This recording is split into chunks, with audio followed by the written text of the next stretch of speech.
예, 감사합니다. 아주 맛있는 또 우리 간식 마련해 주셔서 감사드립니다.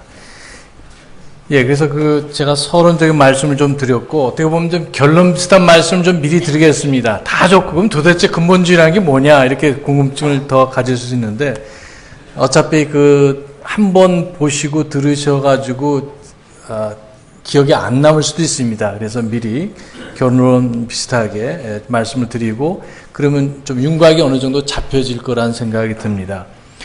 그래서 지금 현재 20세기, 21세기 이렇게 보면은, 이 근본주의와 더불어서 몇 가지 신학적인 흐름들이 있습니다. 그래서 보통 네 가지를 이렇게 얘기를 합니다. 그리고 물론 이것이 19세기 말 20세기는 그렇게 되진 않았지만 이렇게 시간이 지나면서 네 가지 정도로 되어 있는데 그 네 가지를 좀 보여드렸으면 좋겠어요.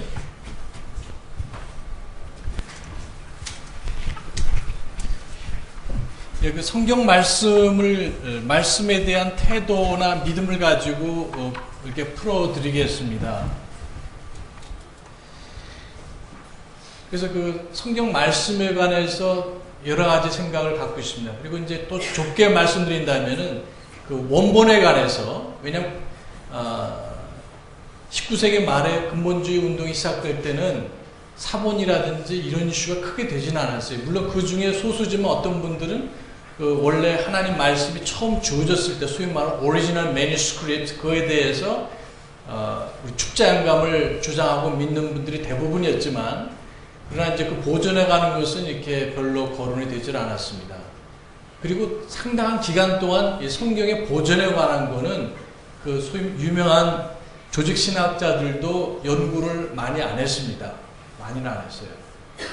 예를 들면은 우리가 잘 아는 켈빈 같은 사람도 종말론에 대해서는 별로 얘기를 안 했습니다. 왜냐하면 그 사람이 쭉 우리가 잘 아는 기독교 강요라는 책이 있죠. 대표적인 저술. 거기 보면 맨 마지막에 나오지도 않아요. 쓰다가 돌아가셨기 때문에 많은 시간이 있으셔도 별로 안 쓰셨을 것입니다. 왜냐하면 그 당시에는 그런 종말에 가는 것이 너무 큰 주제가 아니었고, 다만 이신칭이라는 교리가 중요한 이슈이기 때문에 그것을 중심으로 이분이 많이 쓰고, 또 절대권에 대해서, 하나님의 절대권에 대해서 많이 얘기를 했습니다.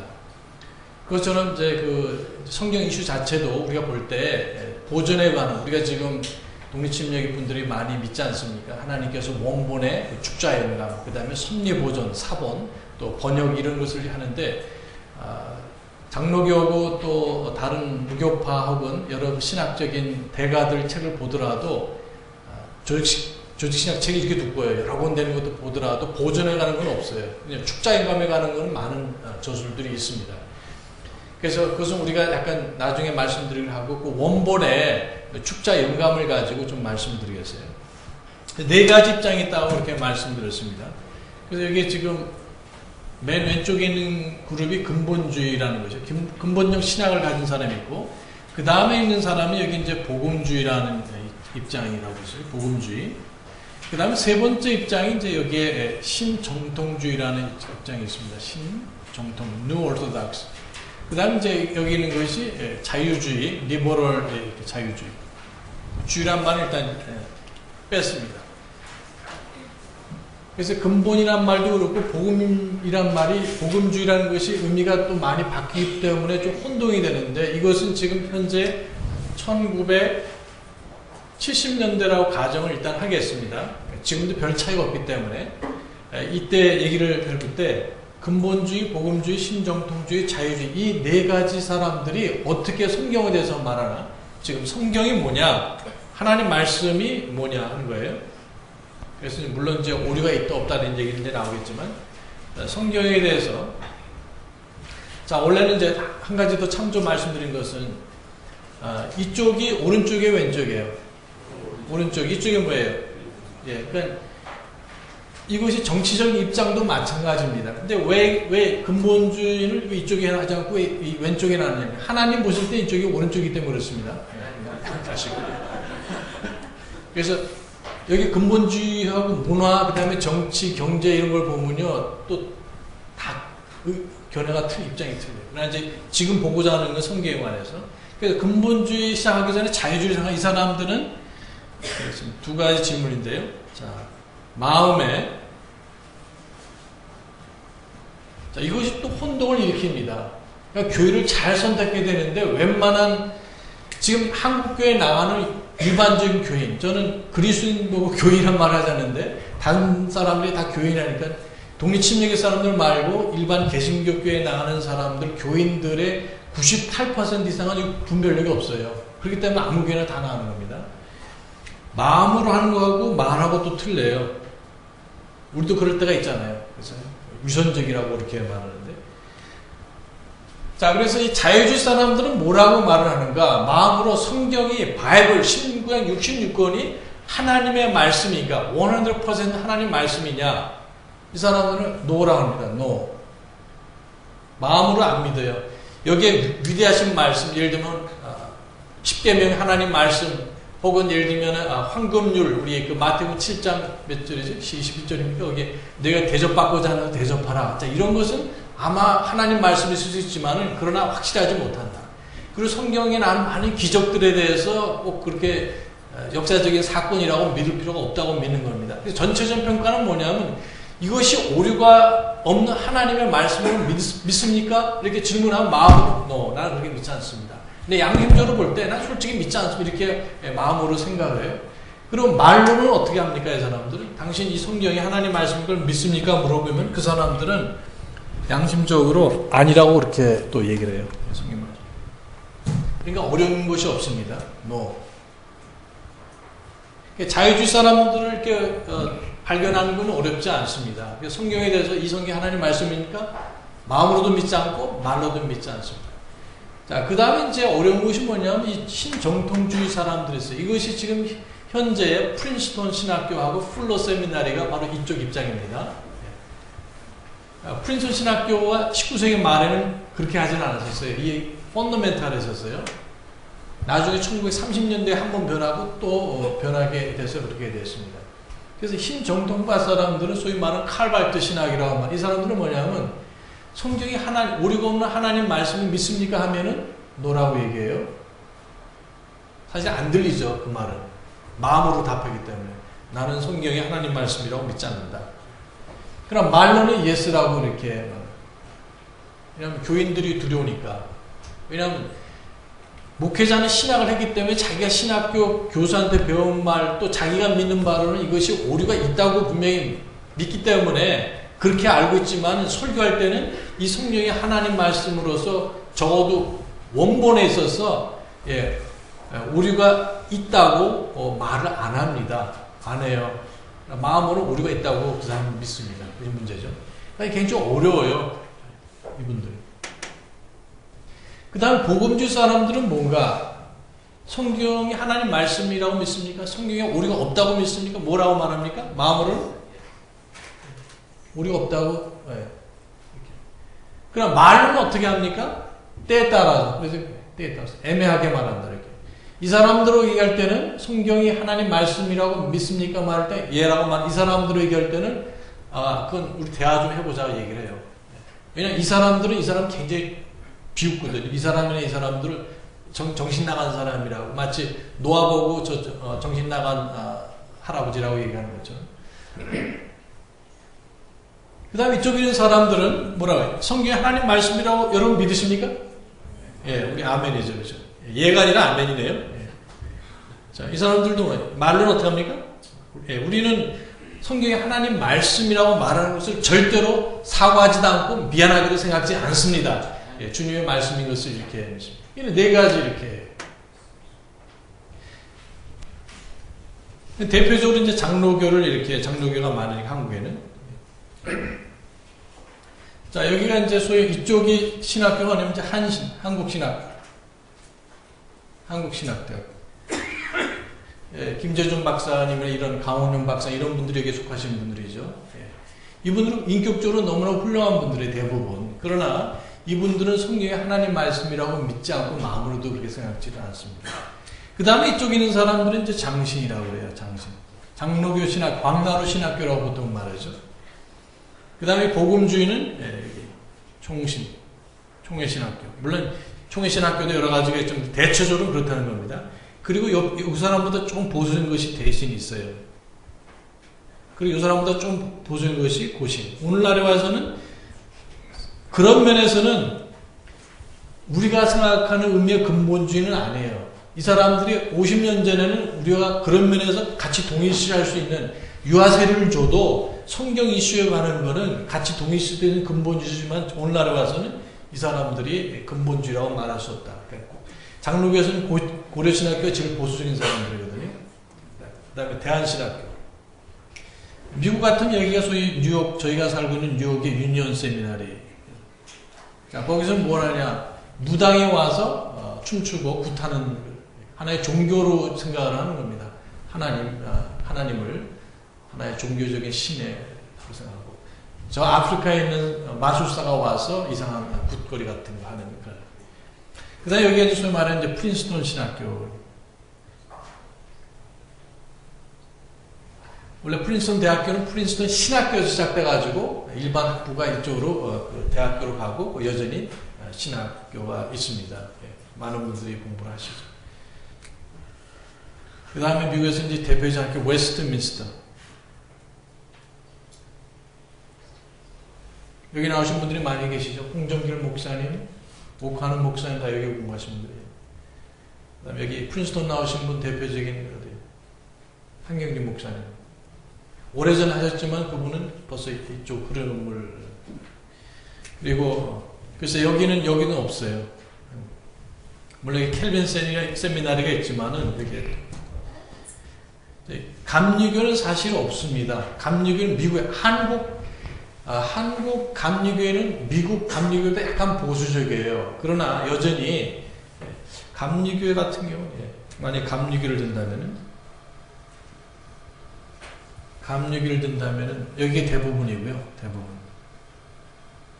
여기가 좀 유나이티드 메소드 연합감리교라 이렇게 있고 좀 이쪽에 있는 사람들이 웨슬레이안이라는 그런 감리교 그룹이 있어요. 이 사람들은 좀 보수적입니다. 복음도 많이 전해 제대로. 대부분은 저쪽에 있는 사람.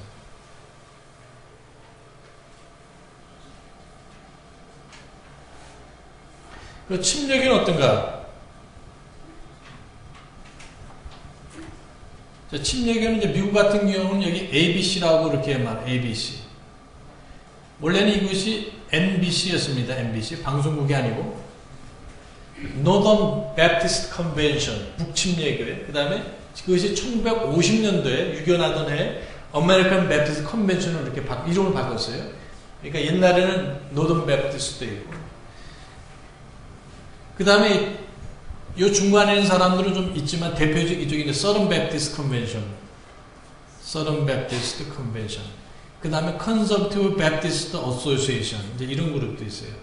사실은 이 Conservative Baptist 한국엔 거의 없는 걸로 제가 알고 있는데요. 이 Conservative Baptist Association 이 사람들이 이 리버럴에서 나온 사람들이었어요. 예. 이 사람들이 잘못된 거 보고. 근데 이제 이게 또 나눠지게 됐죠. 그래서 이쪽에 나온 분들이 CBA에 계속 뉴 에반젤리컬 혹은 에반젤리컬 남은 사람들이 있었고 또 여기서 나온 사람들이 있어요. 이제 그 사람들이 밥존수와 관련된 독립침례교 목사님들이 주로 또 많이 관련된 분들입니다. 그런데 이제 이분들은 이제 복음주의에 있고 다른 분들은 이쪽에. 이제 근본주의 이쪽 침례교는 이제 여기는 사실은 교단이 없습니다. 그러니까. 교단을 믿지 않으니까. 이제 남침례교는 지금 여기에 이렇게 속해 있지만 이쪽에는 이제 독립침례교. 독립침례교회. 교회들. 여기에 이렇게 되고.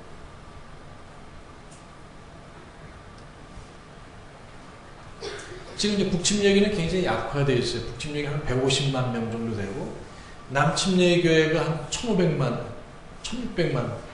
그러니까 미국에서는 개신교, 침례교가 개신교는 아니지만, 다른 사람들이 그게 부를 때는 이제 제일 큰 교단이라 할 수 있죠. 서른 베프티스트가.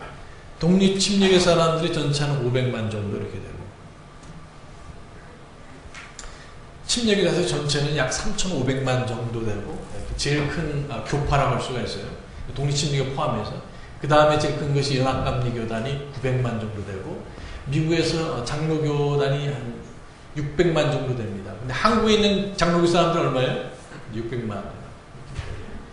그렇게 해서 미국에서는 침례교가 제일 많고, 그 다음에 감리교가 나고 그다음에 장로교 이런 순서로 이렇게 되겠습니다. 독립침례교 보면 예를 들면은 뭐 느슨하지만 사우스 와이드 베프티스트 펠로십이라는 게 있고 또 BBF라는 것도 있죠, 그렇죠? 베프티스트 바이블 펠로십. 아직까지도 대체적으로 우리가 지금 근본주의라고 이렇게 보통 포함해서 그렇게 얘기를 하고 있습니다. 전체적으로 거기 좀 그것도 여기서 그러니까 여기 있는 사람도 있고 여기 있는 사람도 있고 이래요. 그러니까 이 사람들은 중간에 있는 사람이죠, 그렇죠? 근본주의하고도 이렇게 하고 복음주의 계통의 사람들하고 교제하고 협력하는 사람. 어떤 사람들은 여기 있는 사람, 어떤 여기 있는 사람. 6.25 전쟁 때 만약에 싸울 때 말이죠. 나는 남한도 좋고 북한도 좋다. 그렇게 해가지고 북쪽은 인민군 복장을 하고 밑에는 국군 복장을 했어요. 그럼 어떻게 돼요? 저는 싸우면 싸워서 나는 이쪽에 머리는 남한에서 국군이 쏜 총에 맞고 밑에는 북한은. 이게 제일 비참한 사람이니까 이게 끼면 안 돼. 타야 돼. 이렇게 나와서 있어야 됩니다. 그래서 이제 성경을 가지고 이렇게 여러 그룹이 있기 때문에 이제 그런 문제가 있습니다. 그리고 신정통파는 소위 말하는 이제 실존주의에서 이제 유실론적 실존주의가 있고 무실론적 실존주의가 있는데 유실론적 실존주의를 영향을 받았기 때문에 이제 이런 파가 생기게 되고 이 사람 이제 대표적인 사람은 칼발트하고 그 다음에 키르케고 이런 분들이 이런 신정통파 신학을 세운 분들이죠. 나중에 더 자세히 설명을 드리겠습니다. 저도 고등학교 때 대학 가서는 일단 제가 하나님의 말씀을 이렇게 듣고 배웠기 때문에 그런데 저라든지 저희 주인 학생들 보면 키르케고에 미친 친구들이 있었어요. 근데 고3 되니까 교회 안 나오더라고요. 교회도 안 나오고 믿음 생활도 안 하고. 근데 참 그 매력적인 말들을 많이 했습니다. 철학가이기 때문에 동시에 또 신학자이기 때문에. 근데 이제 이런 것들을 아이들을 티네이저들이라도 많이 모르게 되면 거기 한번 빠지게 되면 나오기 참 힘든 것 같아요. 그래서 이런 사람들 왜 잘못되는지. 왜냐하면 또 이 사람들이 아주 그 긍정적인 우리도 수고하는 좋은 말들을 많이 했기 때문에 아이들은 그런 것만 보고 이 사람이 하나님을 믿는구나. 이 사람이 성경을 믿는구나. 이렇게 잘못 생각할 수가 있습니다. 근데 그 사람들이 잘못된 부분, 말한 것들, 잘못된 것들을 보게 되면은 이것이 얼마나 위험한 생각인지 그런 걸 보게 됩니다. 그러니까 이 사람들은 예를 들면은 이 유실론적인 실존주의 그 영향을 받아서 칼발트가 이러한 신정통파를 세우게 되는데 왜냐하면 사실 이 정통파 신학은 자유주의에서 나왔어요. 이렇게. 그리고 복음주의라는 것은 이 근본주의에서 또 이렇게 나왔습니다. 여기 신이라는 말이 이렇게 붙는데 원래는. 그래서 이 자유주의 사람들이 너무나 성경을 부정하고 안 믿기 때문에 그 너무 지나치다. 사람들은 이제 너무 그 마음을 상처를 준다. 그러니까 우리가 하나님을 믿고 성경을 믿는데 그렇게 노골적으로 하지 말고 쉽게 말해서 마음으로 우리가 성경이 하나님 말씀을 안 믿지만 아마 3분의 1 정도는 하나님 말씀이고 3분의 2는 그냥 사람들 뭐 바울이라든지 다른 제자들이 쓴 거 뭐 대언자들이 기록한 거지 선지자들의 글이지 그게 하나님 말씀이 아니라고 믿은 거죠. 중요한 것은 그리스도의 마음이라는 겁니다. 그것도 맞는 말이지 않습니까? 우리 빌립보서 2장 5절에 보면 그 밑에 보시면 너희 속에 이 마음을 품을지니 이 생각을 하시고 뭐라고 했습니까? 그리스도 예수의 마음 생각이니 그는 근본 하나님의 본체시나 예수님 같이 겸허한 마음을 가진 것이 너무 중요하다. 그리고 이 사람들은 이 본질이라는 것하고 이 실존하고 이렇게 얘기를 할 때요. 본질보다도 실존이 더 중요하다는 겁니다. 실존이라는 말이 너무 어려운 말인데 그래서 실존주의가 나왔지만 실존주의에서 나오는 실존이라는 것은 쉽게 말하면 현실이라는 거예요. 그러니까 성경에서 말하는 모든 사람이 죄이다고 중요하지 않다는 겁니다. 죄 쌓은 사망이다. 그런 얘기하지 말라. 지금 내가 죽게 생겼는데 굶어 죽는데 무슨 그런 말이 필요하냐. 이제 그런 식으로 얘기하고 사람들이 전쟁으로 죽어가고 여기에 보면은 종교 지도자들이 1차 대전, 2차 대전 지지하고 그러는데 성경에 있는 그런 말씀들이 무슨 중요하냐. 이렇게 얘기하고 성경에서 객관적으로 말하는 쉽게 말해서 우리 구약성경에 여호와께서 가라사대 주께서 가라사대 이런 말씀들이 나오죠. 수천 번 나오는데 그걸 우리가 흔히 어려운 말로 명제적인 진리라고 다 적어줘요. 명제적인 진리. 그것은 어떻게 다르게 생각할 수 없는 절대적인 말씀이라는 하나님께서 말씀하셨는데 주께서 가라사대 말씀하시기 때문에 그건 가감할 수 있는 것이 전혀 아니죠. 그래서 우리가 그런 것을 명제적인 진리라고 말합니다. 근데 명제적인 진리를 안 믿었어요. 객관적인 그런 진리를 하나님께서 그렇게 말씀하신 거고 중요한 게 아니고 중요한 것은 내가 현재 가지고 있는 문제, 그 문제를 해결하는 것이 실제적인 문제가 더 중요한 것이다. 그렇게 정치적인 이슈든지 개인적인 이슈든지. 그래서 그 실존을 강조를 했습니다. 그리고 아무리 객관적으로 그것이 말씀이 진리라 할지라도 주관적으로 내가 체험하지 못하고 내가 적용이 되지 않으면 소용이 없다는 겁니다. 이것도 어느 정도 일리가 있는 말씀이에요. 구슬이 서말이라도 꿰야지 보배란 말이 있지 않습니까? 물론 하나님 말씀이 절대적인 진리라도 지금 내가 죽게 생겼는데 하면서 이걸 내가 적용하지 않으면 실제적인 면에서, 실용적인 면에서 말씀이 그 사람에게 유용하지 않게 되겠죠. 그런 의미에서는 어느 정도 일리가 있는 말이지만, 그러나 중요한 것은 주관적인 것만 받아들이겠다. 내가 어떻게 생각하느냐. 내 생각에 그것이 도움이 되고 내 문제 해결되면 그것이 좋은 것이다. 그것이 진리다고 생각한 겁니다. 그래서 실존주의 신학이나 혹은 여기에 신정동파 신학에서 제일 중요한 말 중에 하나는 뭐냐면은 이 주체성이 진리라는 말이 있어요. 많이 들어보셨을 거예요. 실존주의 이렇게 책을 보신 분들은. 근데 우리 그 한국 철학자들이나 신학자들이 번역을 할 때 그걸 주체성으로 번역을 했는데 사실 더 정확한 번역은 주관성이란 말입니다. 보세요. 주관성. subjectivity라는 말이 주관적인 거예요. 객관적인 것이 아니라 주관적으로 내가 어떻게 받아들이고 내 문제가 해결되는 것이 그게 진리지, 객관적으로 하나님께서 말씀하신 거, 예수님 말씀하신 게 아무 소용이 없다는 겁니다.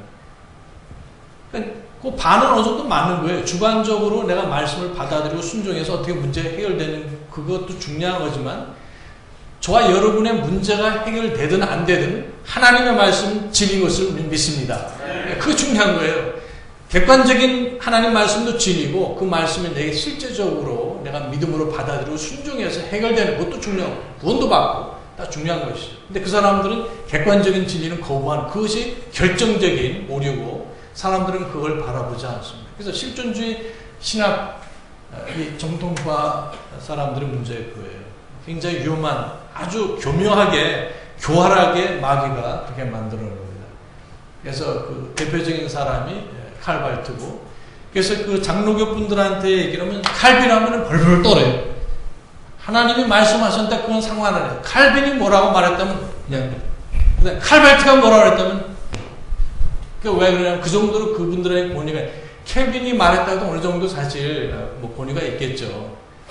여러분 켈빈이 뭐라고 하셨든 칼발트가 뭐라고 하셨든 예수 그리스도의 말씀에 순복하시기 바랍니다. 너무 안타까운 분들이에요. 이제 한국에서는 더 좀 심한 것 같습니다. 근데 이 칼발트라는 분이 결국 아까 말씀드린 켈빈 이후에 가장 위대한 신학자로 이렇게 존경을 받고 있고 그것이 안타까운 일이죠. 저도 그 학교 졸업하고 직장 생활할 때 같이 동료가 늘 칼발트 책을 갖고 다녔어요. 근데 저는 그때 물론 신앙을 하지 않았던 입장이기 때문에 그 사람이 뭐가 잘못되는지 전혀 말해 줄 수가 없었어요. 나중에 이런 걸 하고 나서 너무 안타깝더라고요. 그래서 우리 특별히 젊은 층, 청년, 대학생들한테 어떤 기회가 되면은 이 실존주의 신학이 얼마나 잘못됐는지 우리가 좀 얘기를 할 수 있으면 더 좋겠습니다. 그리고 여기서 보면은 이제 문제는 뭐냐면 여기서요. 결국 이 사람들이 이제 WCC 운동을 여기 이렇게 시작을 한 거죠. WCC. 그래서 이 사람들이 에큐메니칼 운동, 에큐란 말은 이코에서 왔습니다. 이코노에서. 그 다음에 메니. 그래서 같이 거한다는 말이에요. 한 배에 타고 간다는 말입니다. 그래서 구교, 신교니 다른 종교니 같이 한다는 말인데, 이것은 물론 이쪽에서 주장한 것이 아니라 이쪽 분들이 주장한 건데, 결국 이제 이것이 점점 파고 들어가지고, 결국 이제 맨 처음에는 한국에서도 1960년대 이렇게 나눠지게 되죠. 아까 여기 우리 성결교 교단에 계셨던 분들 계시지만은, 이쪽에 있는 분들은 적어도 그걸 반대하는 입장, 이쪽에는 절대적으로 반대를 하죠. 이건 약간 반대만 하고, 근데 이쪽에 있는 그룹들은 절대적으로 그걸 지지를 합니다. 지금도 마찬가지예요. 그리고 결국 오늘날에 와서는 이런 사람들도 여기 나온 사람, 이 사람들도 이렇게 다 이쪽으로 끌려가게 되고 이런 이제 문제가 이렇게 있게 되고요. 또 1960년대 이후에부터 여기에 또 뭐가 파고들어 나냐면 신오순절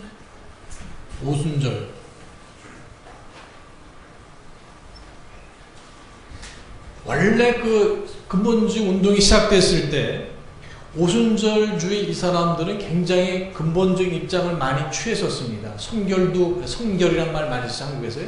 성결도 강조하고 굉장히 좋은 사람들의 상당한 부분들이 비록 약간 좀 신비주의적인 적이 있어도 그러나 이제 1960년대에 들어오면은 이 원래 오순절 교파하고 순복음 교파에서만 있었던 그런 방언이니 뭐 이상한 이런 체험들이 결국 어떻게 되냐면 다른 교파에도 들어가게 돼요. 한국도 마찬가지입니다.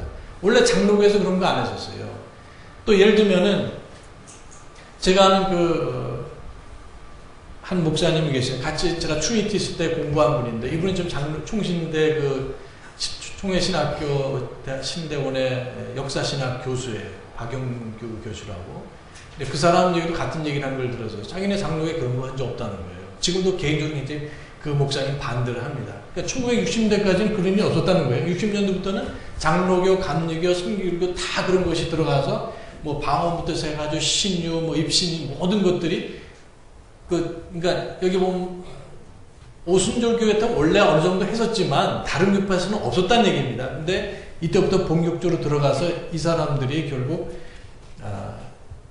계속 파고들게 되고 WCC 에큐메니컬 운동과 더불어서 이 사람들 다 이렇게 영향을 끼치게 되고 심지어 더 들어가서 여기 로마 캐톨릭까지 이제 들어가서 심지어는 무슨 이단들까지도 포함해서 이런 오순절 운동이 이렇게 일어나고 있습니다. 그러니까 이제 이런 것들을 우리가 막연히 생각하면은 이제 굉장히 위험한 것들이죠. 이 사람들이 에큐메니컬 운동과 같이 연결돼 가지고 오늘날 모든 혼란을 만들어내고 있습니다.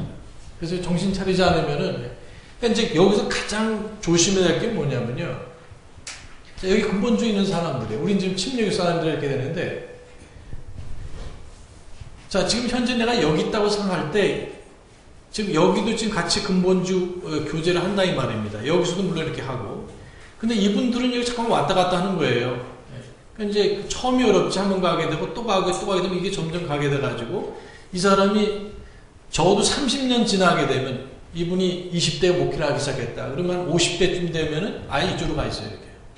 그럼 이분하고들 교제하고 그 다음에 이분은 또 이쪽 분하고 교제하기 때문에 점점 시간 감에 따라서 이렇게 되죠.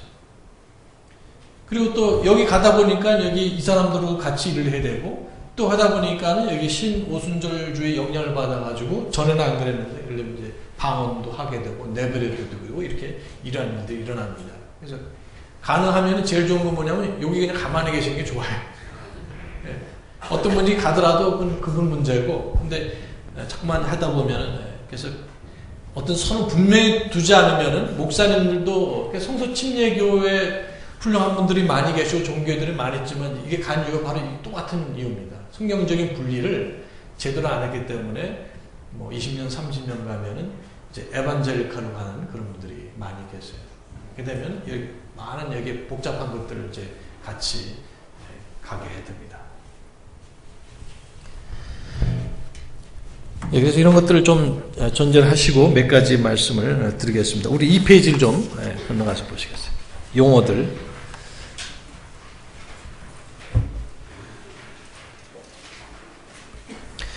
자, 용어들이 몇 가지 나옵니다. 그래서 우리말에 좀 차이가 있는데 근본주의란 말을 좀 싫어하시는 분들이 계세요. 왜냐하면 내가 무슨 이념 무슨 좌파 우파 뭐 이런 거 하는 사람이냐. 그래서 저도 개인적으로 그렇습니다. 근본주의란 말을 써야 될 땐 써야 되겠지만은 대체적으로 근본 신앙이다. 이제 우리는 이념이 아니라 믿음이기 때문에 그냥 짧게 말해서 근본 신앙 이렇게 얘기를 합니다.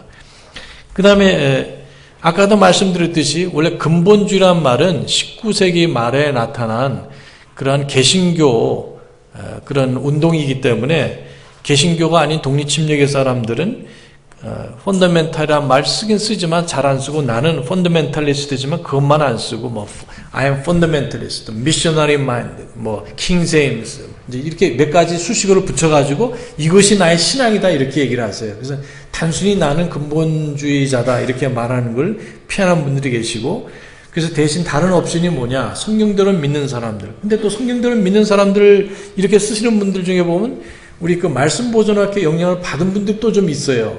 그래가지고 또 그걸 또 피하시는 분들이 계시고, 그건 여러분 선택입니다. 나는 그게 아무래도 좀 뉘앙스가 안 좋다. 그러나 그렇게 쓰는 분들이 계시고, 미국에는 좋은 의미로 쓰는 분들이 많이 있습니다.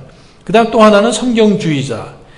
왜냐면 우리가 믿는 것은 뭐 5가지 펀더멘탈만 믿는 게 아니라 아까 처음에 말씀드렸지 않습니까? 그래서 나는 펀더멘탈리스트란 말보다도 I'm biblist, I'm a biblist 이런 말을 독립침례교 사람들이 쓰시는 분들이 많이 계세요. 왜냐하면 그분이 믿는 거는 뭐 몇 가지 있는 것이 아니라 아주 그 포괄적인, 아까 말씀드린 대로 그 마태복음 28장에 모든 것을 지켜라, 가르쳐라. 또 그리고 사도 바울께서 하나님의 모든 교회, whole counsel of God, 이거 이렇게 말한 걸 기억을 하실 것입니다. 그래서 그렇게 구분하시는 분들이시고, 근본주의라는 것은 가장 보편적으로 쓰는 말이다. 그리고 이 말은 우리만 독점적으로 쓰는 것이 아니라 왜 나만 근본주의자인데 왜 당신이 왜 근본주의자냐, 그렇게 생각하실 필요가 없어요. 이거는 굉장히 어느 정도 알려진 말들이고, 개신교 사람들도 이렇게 쓰는 분들이 계시고, 심지어 나중에 말씀드리겠지만 이 사람들도 오늘날에도 말이죠, 오늘날에도 I'm a fundamentalist 이렇게 얘기를 해요. 복음주의, 원래는 이 사람들이 복음주의자인데 에반젤리컬인데, 이 사람들도 우리가 쓰는 것처럼 I'm a fundamentalist 이런 말을 씁니다. 왜 당신이 그렇게 타협을 하면서 하나님 말씀에 대해서 애매하게 말하면서 어떻게 당신이 펀더멘탈리스트냐, 이렇게 우리는 의문이 갈 거 아닙니까? 근데 그 전에는 1950년에는 이게 같은 그룹에 있었어요. 한 그룹에 있었어요. 빌리그램이 나타나기 전까지는 근본주의자하고 복음주의자하고 동의어였었습니다. 이해되세요? 그래서 이분들이 아직 연세가 많으신 연세가 70세, 80대 되신 노 교수예요. 그러면 얘기하다 보면 I'm a fundamentalist 이렇게 얘기해요. 그 말이 맞는 게 왜냐하면 그분이 젊으셨을 때는 다 복음주의자나 근본주의나 같은 말이었었고, 또 어떻게 보면 교수님께서는 5가지 펀더멘탈을 믿으십니까? 그러면 yes 그러시거든요. 그럼 뭐예요? 펀더멘탈리스트잖아요. 그러나 이제 그것만 가지고 안 되고 몇 가지 더 구분하는 요소들이 나중에 나오게 됩니다. 그래서 가장 보편적으로 쓰는 포괄적인 말이기 때문에 다른 분들이 쓴다고 해서 너무 기분 나빠하지 마시고 여러분이 구분을 하셨으면 좋겠습니다. 보수주의라는 것은 이것도 이건 우리 신앙 혹은 신학과 관련된 것뿐만 아니라 다른 세속 분야에서도 뭐 보수주의 정당이다 뭐 이런 말 하지 않습니까? 뭐 경제에 대해서 보수적이다 이런 아주 너무 광범위한 말이다. 그다음 원리주의라는 거는 이게 번역상의 차이고, 그래서 어떤 서적들을 보면은 근본주의를 원리주의라고도 얘기를 합니다. 근데 이제 한국 실정에서는 원리주의라는 거는 주로 이슬람 사람들, 그리고 밑에도 나오는데요. 어느 종교든지 이 펀더멘털리스트 그룹이 다 있어요. 그런 의미에서는.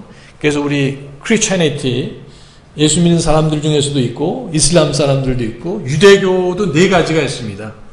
유대인들도 미국에 600만이나 되는 사람인데 근본적인 유대인들을 펀더멘털 주이시라고 주스 이렇게 얘기하지만 이제 보통 오르토닥스주라고 말해요. 여러분 TV나 보면 이렇게 검은 모자 쓰고 이렇게 옆에 보면 딴 거 있잖아요. 이렇게 동글동글하게 하고, 그 다음 애들이 많아요. 무제한으로 낳거든요. 이런 분들은 보면 15인승 이렇게 뉴욕에 보면 15인승 밴 타고 다녀요.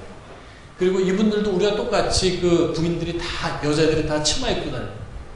회당에 갈 때도 치마 입고, 이 사람들은 안식일을 철저히 지킨 나머지 자기 집하고 그 회당이 있지 않습니까? 그리고 성경의 옛날의 풍습처럼 900m 이상, 우리 그 사도행전 1장에 나오는 거죠. 안식일에 가기에 적합한 거리였더란 말씀이 나오죠. 그리고 회당이 여기 있으면 이렇게 중심으로 해서 900m 이상 나가서 집을 사지 않습니다. 왜 그러게? 왜 그래요? 안식일날 900m 이상 가면 안 되거든요.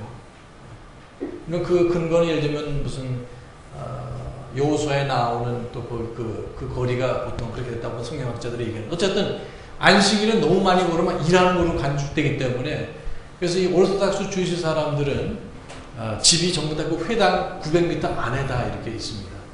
그리고 교회 갈 때 차 타고 가야 안 타고 가요. 네? 차 절대로 안 타고 갑니다. 시동하면 뭐 켜는 거예요? 불 켜는 거기 때문에. 안식일날 불 켜면 돼, 안 돼? 안 됩니다. 만약에 불을 어떻게 켜게 됐다, 불을 켜야 된다, 꺼야 된다 그러면 그 일이 되기 때문에, 이건 약간 바리새인들 생각이긴 하지만, 그게 아니라 이방인 불러가지고 나 대신 좀 꺼달라 이렇게. 그게 철두철미한 겁니다. 저도 저희 사는 동네 그 유대인들이 회당들이 있고 그러는데요. 오르토닥스 사람들이 있습니다. 그러니까 이 사람들 그 빵모자, 야물카라는 거 쓰고 다니고 남자들은요. 교회 갈 때, 회당 갈 때 보면 항상 걸어가요. 눈이 오나 비가 오나 걸어갑니다. 비가 억수같이 쏟아져도 그 시간 되면은 그 날마다 그 해지는 시각이 틀려요. 그래서 유대인들 달력에 보면은 뭐 만약 1월 31일, 2월 1일 보면 그 해 뜨는 시간, 해지는 시각이 있어요. 그래서 안식일 금요일 저녁에 자기네들 예배 들어가면 거기에 시간이 맞춰져요. 항상 틀려요. 왜냐하면 안식일 그 해지는 시각이 틀리기 때문에. 대단한 사람들이죠. 아주 지독하게 원리 원칙에 입각한 사람이기 때문에 펀더멘털이라는 겁니다. 예, 비가 오면은 이제 남자들은 이렇게 모자를 쓰고 중절모를 많이 쓰고 다니기 때문에, 그리고 트렌치 코트 이렇게 입고 비 홀딱 맞으면서 걸어서 갑니다. 온 가족이 손잡고 쭉 이렇게 아름다운 모습이다 하면서 유대인이 왜 그렇게 철두철미한 사람들인가? 대단한 사람들이죠. 여기 있는 사람들이 이제 컨서티브 주라고 말을 해요. 이쪽에 있는 사람들을 리포음드 주라고 이렇게 말하고, 이쪽에 있는 사람들을 세큘라 주라고 이렇게 네 그룹이 있어요. 그러니까 예수 믿는다고 하는 사람, 그러나 저러나 이 사람들은 예수 믿는 사람이 아니에요. 거듭나서 안 났어요, 이 사람들. 안 나요. 이 사람도 거듭나지 않은 사람입니다. 이 사람들은 어떤 사람이에요? 개 중에 구원받은 사람들이 있어요. 이 교회를 보면. 개 중에. 이쪽인 사람은 구원받은 사람이 더 있고, 이쪽인 사람들은, 물론 개인적인 거지만, 교회가 구원 주는 거 아니죠. 어떤 무슨 펀더멘털에 구원 주는 건 물론 아니지만은, 이제 그런 구분도 되겠습니다. 그러면서 이 사람들은 예수 믿는 사람들이 물론 아닙니다. 그 다음에, 빨리 좀 나가겠습니다. 복음주의, 예. 자, 그래서 근본주의자라는 말이 본격적으로 나온 것이 19세기 말이고, 실제 문헌에 나타나기 시작한 것은 20세기에 들어와서 그렇게 아까 말씀을 드렸습니다. 근데 그전에는 예수 믿고 성경을 믿는 사람들을 보통 그냥 복음주의자라고 이렇게 얘기를 했습니다. 그때도. 그 왜 복음주의자라고 얘기를 했느냐? 그 사람들은, 그러니까 예수 믿는 사람들을 말할 때 천주교 사람들하고 구분해서 개신교 사람들을 또 보편적으로 복음주의자라고 이렇게 얘기를 했습니다. 그 당시에도. 예, 그렇게 썼어요. 그런데 아까 말씀드린 것처럼 근본주의하고 이 자유주의가 싸우게 됐을 때 그때는 두 가지밖에 없었어요. 19세기 말하고 20세기 초반에 두 가지밖에 없었어요. 그 다음에 여기에 지금 1930년대 이것이 나타나게 되었고, 그 다음에 여기에 지금 1950년대 아까 나타났다고 그랬어요. 그래서 이 사람들이 나오면서 원래는 한 그룹이 있다고 그랬습니다. 이쪽에서 나온 사람들이 뉴오소닥스고, 이쪽에서 나온 사람들, 우리는 너무 무식한 것 같다. 교육을 받지 않았다. 우리는 좀 반지성적이다. 이렇게 얘기를 하면서 이 사람들이 나왔어요. 그리고 이 믿지 않은 사람들, 이 사람들도 예수 믿는 사람처럼 취급을 하면서 대화를 해야 된다고 얘기했습니다. 이 사람은 분명히 거듭나지 않은 사람들이에요. 그러나 형제처럼 생각하고 대화를 해야 된다. 그래서 여기에 지성과 대화,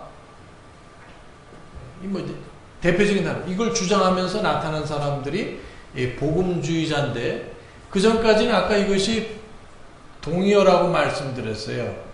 복음주의자나 근본주의자나. 그러나 이 사람들이 나오면서 우리는 더 이상 복음주의자가 아니고 우리는 신복음주의자 이렇게 했습니다. 신복음주의자. 뉴 에반젤리컬. 그럼 이 사람들이 결국 뭐가 되냐? 구복음주의자가 이렇게. 월드 에반젤리컬. 이렇게 구분을 자동적으로 이제 되게 됩니다. 왜냐면 그전에 이 사람들이 같은 그룹이었지만 이런 것을 부르짖으면서 나왔기 때문에 자기 스스로 뉴 에반젤리칼. 우리는 더 이상 올드 에반젤리칼이 아니고 너무 고리타분하다 해서 신자를 이렇게 붙였습니다. 그 다음에 50년도 지나면서 나중에 여기서 떨어졌어요. 또 좀 약간 혼란스럽지만, 그래서 오늘날에 와서는 당연히 복음주의자로 이 사람들은 뭘 말합니까? 근본주의자를 말하는 것이 아니라 대개는 뭐냐면 신복음주의자를 말을 해요. 이걸 조심하셔야 돼요. 뒤죽박죽 이렇게 되니까. 그런 차이가 있다. 복음주의자. 그 다음에 이제 여기 좀 영어 단어의 차이 좀 있는데 에반젤리칼리즘 이런 말이 있고, 그 다음에 그 밑에 복음전도 강조, 에반젤리스틱이라는 말이 좀 있습니다. 그 이제 조심을 해야 되는 것이, 우리 교회는 에반젤리칼이다 이렇게 말하는 사람이 있고, 우리 교회는 에반젤리스틱이다 이렇게 말하는 사람이 있어요. 근데 이건 전혀 다른 얘기입니다. 그래서 거기에 제가 써놨는데요. 복음주의라는 말 밑에 복음전도 강조하는. 전에 소울 위닝 하는 교회라는 말이 나오기 전에 대개 독립침례교회 사람들이 교회를 소개할 때 우리 교회는 Our Church is Evangelistic 이렇게 말을 자주 했었습니다. 소울 위닝이란 말보다도. 이제 그랬을 때 그 말은 우리는 복음을 열심히 전하는 그런 교회다 이런 뜻이에요. 근데 만약 그때 그 사람들이 Our Church is Evangelical 그러면 전혀 딴 얘기가 돼버리는 거죠. 그거는 근본주의 교회가 아니라 타협하는 교회다 이런 교회가 돼버리니까. 근데 한국에서 이제 우리는 영어 차이를 모르기 때문에 제가 번역서를 그런 걸 본 적이 있어요. 그래서 이걸 막 혼동돼서 쓴 책이 있더라고요. 그래서 여기서 evangelistic이란 말하고 evangelical 하는 말하고 좀 틱하고 칼하고 차이가 나네요. 좀 말은 이상한데. 신복음주의란 말은 제가 방금 소개해 드렸습니다. 근본주의와 복음주의가 같은 말이었었는데 이 사람들이 이런 걸 강조하면서 우리는 신복음주의자들이다. 신복음주의다. 이렇게 해요. 신오순절, 죄송합니다. 신오순절주의라고 써야 되겠네요. 아까 말씀드렸죠. 신오순절주의. 오순절 교파에만 있었던 은사운동이 60년대 말부터 온 교파에 파급돼가지고 혼동을 일으키고 에큐메니칼 운동에 적극적으로 아주 촉매자가 된 그런 운동이고 잘못된 것. 근데 실제적으로는 지금 미국의 오순절 교단에서는 방언을 점점 하지 않습니다. 여러분 그런 거 들어보셨어요? 처음에는 이 방언을 얘기할 때 순복음교회에서 조영규 목사님 맨날 초창기에는 방언을 안 하면 구원을 받지 못했다고 이렇게 얘기를 했었습니다. 그걸 부인을 하지만 그 교인들은 다 그렇게 얘기를 했어요. 이 방언이 구원의 증거인 것처럼. 근데 그것이 물론 성경적으로 잘못했기 때문에 나중에 그걸 고쳤습니다. 그럼 뭐라고 고쳤냐면은 방언은 이제 성령 충만의 증거다 이렇게 두 번째 단계로 넘어갔어요. 그 다음에는 이제 그게 말이 안 되니까 이제 사람들은 그거 상관하지. 내 병만 안 되면, 내 장사만 잘 되면, 내 아들이 좋은 대학교만 가면 이제 이런 쪽으로 기복신앙으로 빠지니까. 그러니까 세 번째로는 방언은 구원의 증거도 아니고 성령 충만의 증거도 아니고 뭐라고 얘기합니까? 하나님과 나올 개인적으로 교통하는 특별한 기도의 방법이라고 얘기를 해요. 이제 그것이 최근에 된 거고. 그러나 지금 미국에서는 뭐라 하냐면 이게 하나님의 성의 방언 기도 전통 위축 이렇게 됐어요. 크리스천니티 투데이라는 유명한 복음주의 그 잡지가 있는데요. 여기 보면은 9세대 목회자들 신학적 정체성 혼란 보도. 그러니까 이것은 일반 교회가 아니라 순복음교회 계통의 그 목회, 나이 많으신 분들이죠. 이분들이 자기는 그런 방언 체험도 하고 이것이 맨 처음에는 무슨 구원이다, 성령 체험이다, 뭐 이렇게 얘기를 했는데, 젊은 목사들은 그렇게 하지 않는 겁니다. 아니다. 그걸 강력하게 성경으로 반박을 하니까 자기네 교단 안에서 이분들이 이제 자기 스스로 혼란에 빠져 있다는 거예요. 그리고 순복음교회도 점점 그런 방언을 하지 않습니다. 이것이 이제 그들의 문제예요. 그럼 그 옛날에 그 하라고 말씀하시고 가르쳤는데 왜 안 하냐? 할 말이 없잖아요. 그 자기 자가당착에 빠지는 그런 기사가 여기 나와 있습니다. 아마 이거는 미국에서 나오는 거지만 어떤 인터넷 같은 데 나올 수 있는 내용이에요. 그래서 그런 방언 운동들이 점점 다르게 변하고 있다. 그 다음에 초교파주의, 그 다음에 무교파주의, 범교파주의 이런 말이 있습니다. 자, 초교파주의란 말이 이제 여기서 나오게 되는데요. 이 초교파주의란 말은 긍정적인 의미도 되고 부정적인 의미도 됩니다. 어떤 분들은 초교파주의라는 것을 적극적으로 반대를 합니다. 저는 물론 반대합니다만은 원래 초교파적이라는 말은 좋은 의미로 썼었어요. 예. 그러니까 이 근본주의 운동이 이렇게 시작됐을 때도 그 교파를 초월해서 이 리버럴도 우리가 대적해야 되지 않느냐, 그렇게 해가지고 초교파적으로 움직였습니다. 예, 그렇게 움직였었어요. 그리고 장로교회 분들이 그 목사님들이 한 3분의 1 정도 되고 침례교회 목사님들, 성공에 이렇게 여러 목사님들이 계시고 그랬었는데, 그런 의미에서는 좋은 의미라고 볼 수 있습니다. 오늘날에 와서 우리 독립침례교 사람들이 볼 땐 초교파주의 하면 이제 완전히 타협으로 빠지고 이 복음주의로 빠지는 아주 지름길이라고 볼 수 있습니다. 근데 여기 초교파주의라는 것은 결과적으로 장로교든 감리교든 침례교는 나는 복음만 전하고 한다면 어디든지 간다든지 이런 입장을 말하는데, 초교파적으로 가게 되면 결국 이것이 온 교파를 망라하기 때문에 결국 에큐메니칼로 가게 되는 겁니다.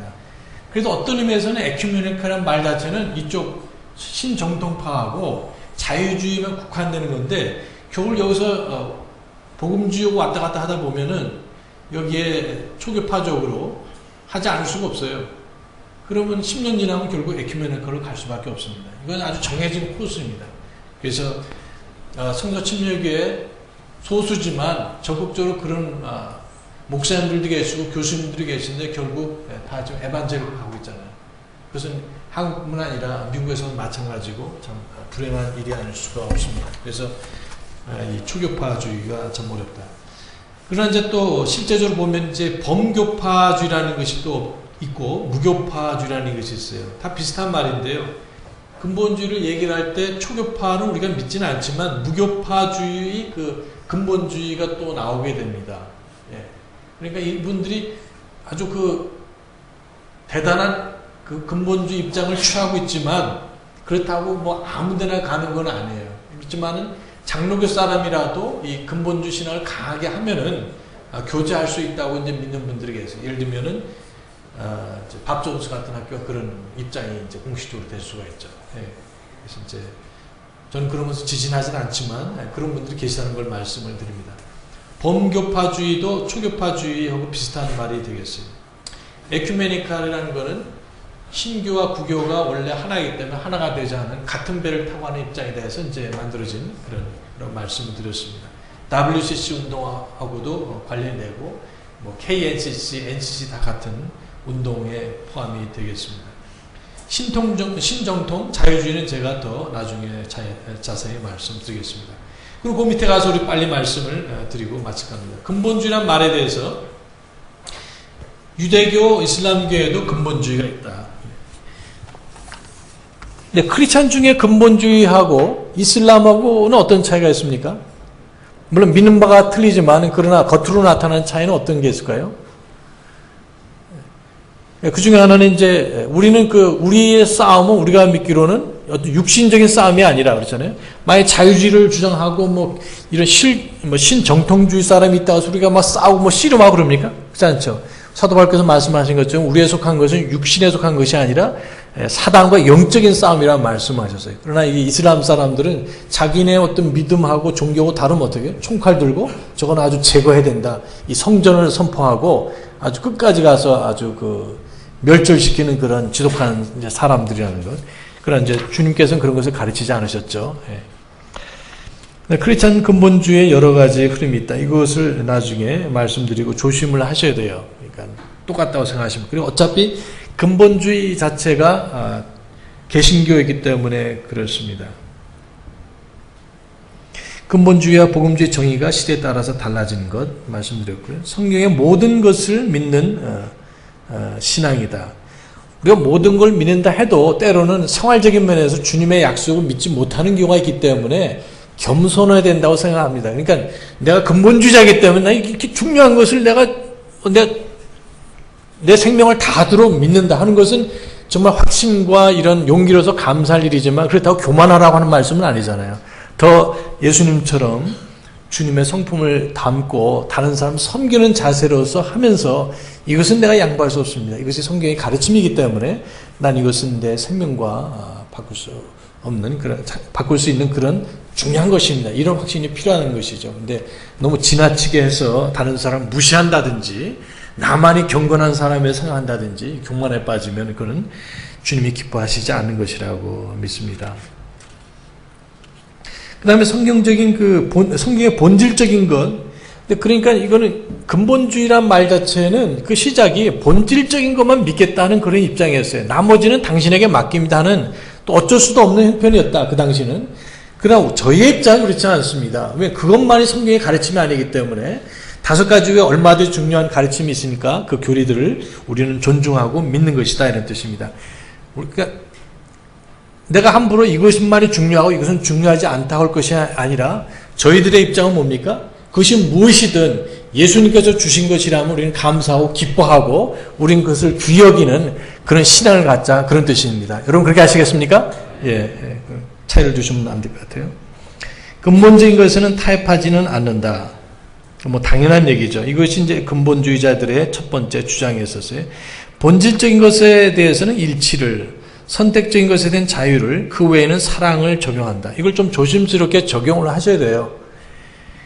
그러니까 우리가 같은 결국은 뭐냐면 우리 어떤 취약점이 될 수 있는데 나중에 근본주의자들끼리 싸웁니다, 여러분. 예. 우리들끼리 많이 싸워요, 이렇게요. 이렇게 싸우게 될 때 우리가 근본적인 것 플러스 또 중요한 것 또 부수적인 것도 다 믿고 하지만 어쨌든 내가 믿는 같은 근본주의자들끼리 같은 독립침략의 사람들끼리 이 정도면 우리가 서로 믿고 존중해야 되지 않겠냐 하는 것이 있다면 그에 대해서는 우리가 서로 존중하고 또 그렇게 하자는 것에 대해서는 분명한 입장을 취하지만 그래도 여기 어떤 정신이 좀 필요합니다. 그래서 이제 본질적인 것에 대해서 근데 이걸 말하는 사람이 혹시 누군지 아세요? 본질적인 것에 대해서는 일치를, 선택적인 것에 대해서는 자유를. 이걸 누가 혹시 많이 나오는 말인데요. 이 어거스틴이 얘기를 했습니다. 어거스틴. 또 많은 한국의 개신교 분들이 어거스틴 천주교도 마찬가지지만 꾸벅하잖아요. 어거스틴 하면은.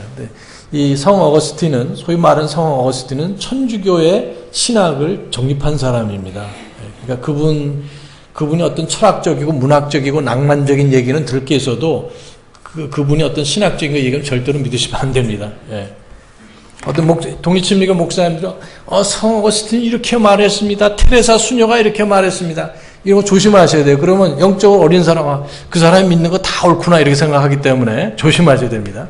근데 어쨌든 많은 사람들이 이런 말을 좋아하기 때문에 잠시 싫었으니까 여러분 분별력을 가지시고 그 다음에 나오는 교리적인 입장에 타협하지는 않지만 기질에 관하여는 관대해야 된다. 이거는 제카일스 목사님이 말씀하셨어요. 그러니까 교리적인 입장에 대해서는 내가 타협하지 않지만 disposition, 말이 참 재밌죠? 포지션에 대해서는 아무런 타협할 수 없지만 disposition, 기질에 대해서 그러니까 내 어떤 성품에 대해서 내가 아무리 옳은 것을 믿고 있다 할지라도 다른 사람을 사랑하는 마음으로 존중히 여기는 마음으로 해야지 나만 옳다는 이거는 좋지 않다는 거예요.